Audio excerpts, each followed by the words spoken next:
इस देश का किसान अन्नदाता है और उसको ईश्वर की श्रेणी में रखा गया। पर जो सबसे मूल बात है, एक कहावत है, माननीय संसदीय कार्य मंत्री जी अक्सर कहते हैं, बोए पेड़ बबूल के तो आम कहाँ से होए।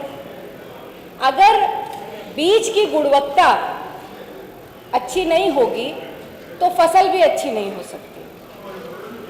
ये समय समय पर बहुत सारे ज़्यादातर माननीय सदस्य जो सदन में बैठे हैं वो किसान परिवार से आते हैं।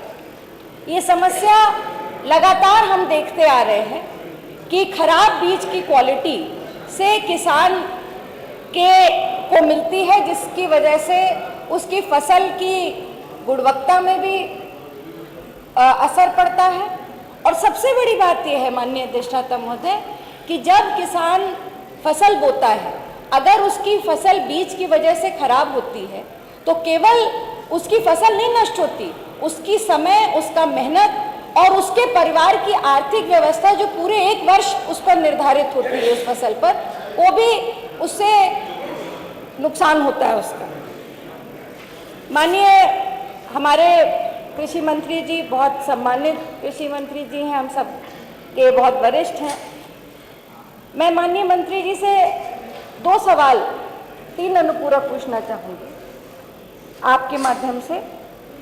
मेरे सवाल के जवाब में माननीय मंत्री जी ने जो जवाब भेजा है उसमें लिखा है कि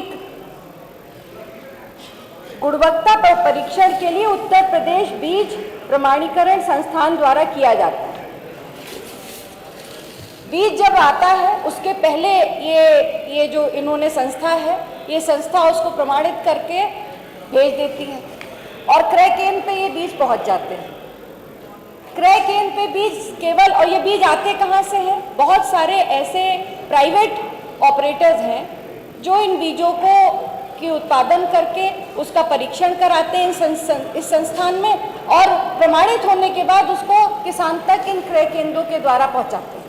माननीय अधिष्ठाता महोदय, मेरा पहला सवाल है कि ऐसे कितनी प्राइवेट कंपनियां हैं जो इन बीजों का उत्पादन करके सरकार को सप्लाई कर रही हैं, जो किसानों को पहुंचाती? पहला प्रश्न मेरा दूसरा प्रश्न है, मेरे प्रश्न के भाग 2 में जवाब आया है कि यदि शिकायत आती है बीज की तो उस पर उसका परीक्षण कराकर उस पर कार्रवाई की जाती है।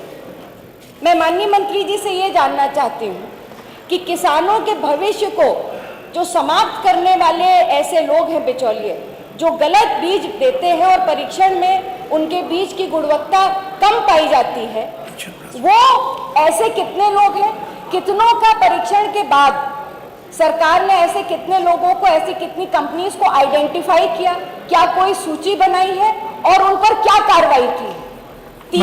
तीसरा अनुपूरक है कि क्या ऐसे फसल की जिनकी गुणवत्ता इन बीज की वजह से ऐसी समाप्त हो जाती है, कॉम्प्रोमाइज हो जाती है, ऐसे किसानों को, ऐसी फसल पर क्या सरकार कार्रवाई करने के अलावा किसानों को कोई मुआवजा देगी?